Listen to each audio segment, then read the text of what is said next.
दोस्तों हम सबको पता है कि किसी को लॉन्ग टर्म में म्यूचुअल फंड से अच्छी वेल्थ बनानी है तो वहां पर स्मॉल कैप फंड्स सबसे बढ़िया चॉइस हो सकते हैं। लेकिन दोस्तों आपको मालूम है कि एक स्मॉल कैप फंड ने लास्ट 10 इयर्स में मोर देन 22% के एनुअलाइज रिटर्न्स बनाकर दिए हैं, जो कि म्यूचुअल फंड के हिसाब से आउटस्टैंडिंग रिटर्न्स माने जा सकते हैं। मैं बात कर रहा हूँ Nippon India small cap fund की। वैसे तो ये फंड लास्ट 10 इयर्स में बेस्ट स्मॉल कैप फंड रहा है, बावजूद ये फंड अपने हाई एयूएम को लेकर अभी शंकाओं के घेरे में भी है। तो यदि आप भी इस फंड में इंटरेस्टेड हैं या इस फंड का डिटेल में वीडियो देखना चाहते हैं तो आप बिल्कुल राइट वीडियो पे हैं। आज हम इस फंड को सभी पर्सपेक्टिव से रिव्यू करेंगे और ये जानेंगे कि क्या ये फंड फ्रेश इन्वेस्टमेंट के लिए बढ़िया चॉइस है। साथ में हम ये भी जानेंगे कि जो एग्जिस्टिंग इन्वेस्टर्स है उन्हें आगे क्या करना चाहिए। इसके अलावा हम इसके हाई एयूएम को लेकर भी प्रॉपर डिस्कशन करेंगे। तो चलिए वीडियो की शुरुआत फंड की बेसिक डिटेल से करते हैं। ये फंड सितंबर 2010 में लॉन्च हुआ था, यानी कि फंड काफ़ी पुराना है और इसका लॉन्ग ट्रैक रिकॉर्ड अवेलेबल है। फंड अपने बेंचमार्क के रूप में निफ्टी स्मॉल कैप 250 टीआरआई को फॉलो करता है। यदि फंड का लेटेस्ट एयूएम देखें तो ये 66,602 करोड़ रुपीज़ है और इसके डाइट प्लान का एक्सपेंस रेशो 0.64% है, जो कि कैटेगरी एवरेज 0.63% से स्लाइडली ज़्यादा है। यदि आप इस स्कीम से एक साल के अंदर पैसा विड्रॉ करते हैं तो आपको 1% का एग्जिट लोड देना पड़ेगा। इस स्मॉल कैप फंड को 2017 से मिस्टर समीर रच मैनेज कर रहे हैं, यानी कि फंड मैनेजर इस स्कीम के साथ में काफ़ी लंबे समय से बने हुए हैं, जो कि फंड स्टेबिलिटी के हिसाब से बहुत ही बढ़िया पॉजिटिव बन जाता है।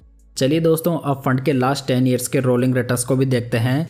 यहाँ पर यदि मोर देन 20% के रिटर्न्स को देखें, जो कि 10 सालों के पीरियड के लिए है, तो ये 98.52% आए हैं, जो कि बहुत ही बढ़िया रिटर्न्स माने जा सकते हैं। वहीं पर मोर देन 20% के रिटर्न्स 5 सालों के पीरियड के लिए देखें तो ये भी 59.21% टाइम्स आए हैं।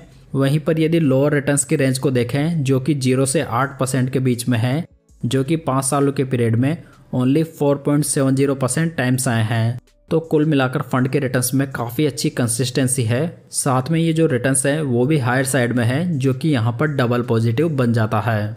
यदि Nippon India small cap fund में 10 साल पहले 5,000 रुपये की मंथली एसआईपी स्टार्ट की गई होती तो आज की डेट में टोटल इन्वेस्टमेंट 6 लाख रुपये का होता, जिसकी मेच्योरिटी वैल्यू 22,65,000 रुपीज़ होती और कैटेगरी एवरेज में ओनली 17,20,000 रुपीज़ की मेच्योरिटी होती।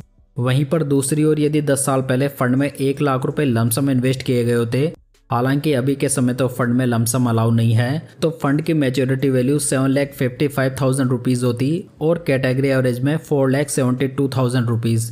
तो यहाँ पर यदि देखा जाए तो फंड ने 10 सालों में पैसा लगभग 7.5 गुना से भी ज़्यादा कर दिया है, जो कि बहुत ही बढ़िया रिटर्न्स माने जा सकते हैं। चलिए दोस्तों बेटर पिक्चर के लिए फंड के ट्रेलिंग रिटर्न्स को भी देखते हैं। यदि फंड के लास्ट 10 ईयर्स के रिटर्न्स को देखें तो ये 22.27% के हैं और बेंचमार्क के 15.74% है, जहां पर फंड की रैंक 12 फंड्स में से फर्स्ट रही है। लास्ट 5 ईयर्स में फंड के रिटर्न्स 37.91% है और बेंचमार्क के 33.13% है, जहां पर फंड की रैंक 22 फंड्स में से सेकंड रही है। लास्ट 3 ईयर्स में फंड के रिटर्न्स 28.19% के हैं और बेंचमार्क के 27.09% के, जहां पर फंड की रैंक 28 फंड्स में से 7th रही है। लास्ट 1 ईयर के रिटर्न्स को देखें तो ये नेगेटिव में 0.06% है और बेंचमार्क के 3.52% है, जहां पर फंड की रैंक 42 फंड्स में से 32 रही है। ओवरऑल देखा जाए तो लास्ट 10 ईयर्स में मोर देन 22% के रिटर्न्स बेस्ट माने जा सकते हैं, जिसमें कि ये कैटेगरी के बेस्ट रिटर्न्स हैं। साथ ही इसने रिटर्न्स में बहुत ही अच्छी कंसिस्टेंसी भी दिखाई है। कुल मिलाकर फंड के रिटर्न्स में हाल फिलहाल में कोई भी दिक्कत नज़र नहीं आ रही है। चलिए दोस्तों आगे बढ़ते हैं और बात करते हैं फंड के रिस्क रेशियोज की। अगर फंड का अल्फा देखें तो ये 3.91% है और कैटेगरी एवरेज का 2.94% है। अल्फा रेशियो जो होता है वो बेंचमार्क इंडेक्स से ज़्यादा बनाए गए रिटर्न्स को इंडिकेट करता है, जहां पर फंड का अल्फा बढ़िया है, जहां पर इसकी कैटेगरी में 7th रैंक है। बीटा की बात करें तो यह फंड का 0.85 है और कैटेगरी एवरेज का 0.82 है।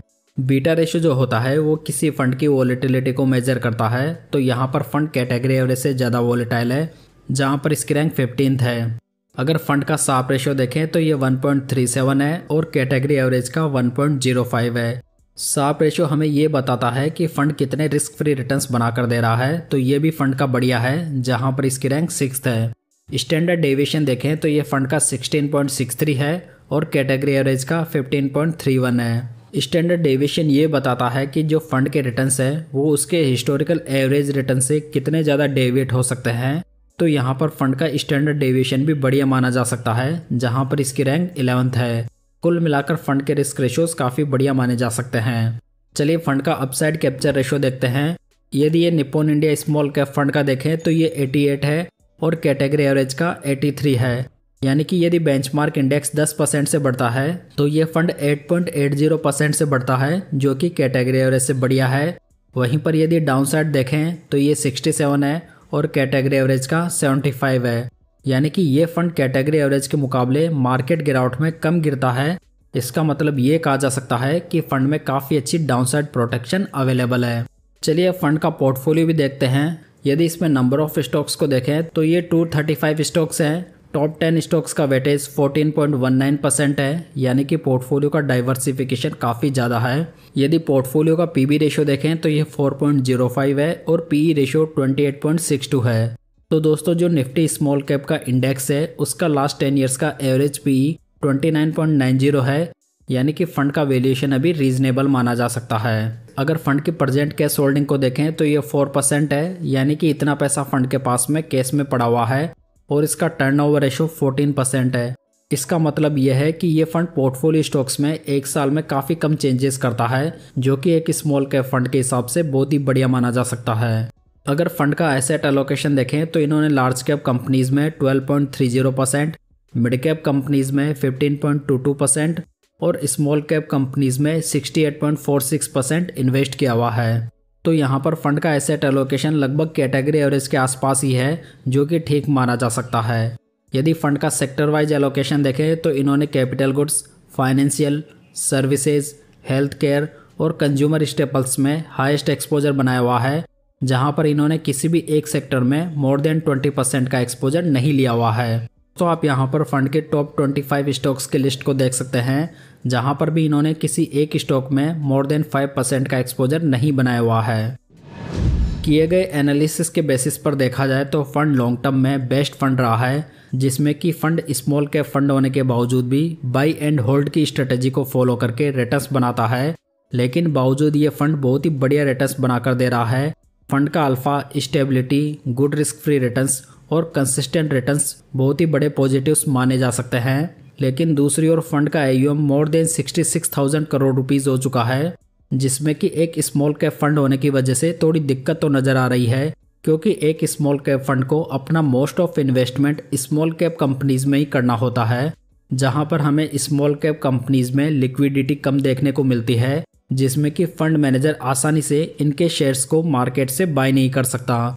सो हो सकता है कि जैसे जैसे फंड में कैश इनफ्लो बढ़ता जाए तो फंड मैनेजर को नए इन्वेस्टमेंट को सही जगह डिप्लॉय करने में थोड़ी प्रॉब्लम हो। इसी हाई AUM की वजह से फंड में नंबर ऑफ स्टॉक्स की संख्या बढ़कर 235 हो चुकी है, जिसमें कि आने वाले समय में हो सकता है कि इन स्टॉक्स की संख्या में और ज़्यादा इजाफा हो। हालांकि फंड ने AUM बढ़ने के साथ में कुछ प्रिकॉशंस भी उठाए हैं, जिसमें कि फंड ने लमसम तो बंद कर ही दिया है, साथ ही जो मैक्सिमम SIP अमाउंट है उसको भी 50,000 रुपीज़ कर दिया है। तो ओवरऑल फंड में एग्जिस्टिंग इन्वेस्टर्स को अपनी SIP को कंटिन्यू करने में कोई भी दिक्कत नहीं होनी चाहिए, क्योंकि यहाँ पर फंड की परफॉर्मेंस में अभी तक कोई भी रेड सिग्नल नहीं देखा गया है। वहीं पर दूसरी ओर जो फ्रेश इन्वेस्टमेंट वाले इन्वेस्टर्स हैं, जो कि ओनली एक रेपुटेड फंड हाउस का स्मॉल कैप फंड देखना चाहते हैं, जो कि एक स्टेबल स्ट्रेटेजी को फॉलो करता हो, तो वे भी इस फंड को स्टडी कर सकते हैं। तो दोस्तों ये था Nippon India small cap fund का डिटेल में रिव्यू। यदि आपको ये पसंद आया हो तो वीडियो को लाइक, कमेंट और शेयर जरूर कीजिएगा। साथ ही इस चैनल को सब्सक्राइब जरूर कर लीजिएगा। तो चलिए दोस्तों फिर मिलते हैं किसी नई जानकारी के साथ।